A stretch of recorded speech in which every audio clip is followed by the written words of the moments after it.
Fala rapaziada, tô aqui nessa videoaula ensinando a vocês a deixar o som do Media Player mais sinistro, certo?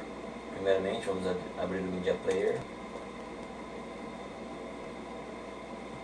apertar a tecla Alt, exibir, aprimoramentos, mostrar aprimoramentos.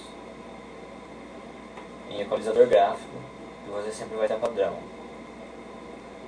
Mude padrão para rock, mude equalizador gráfico, até chegar em efeitos SRS WOW.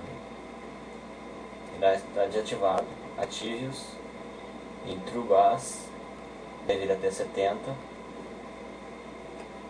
E o efeito WOW deixe em 0. É isso aí, galera.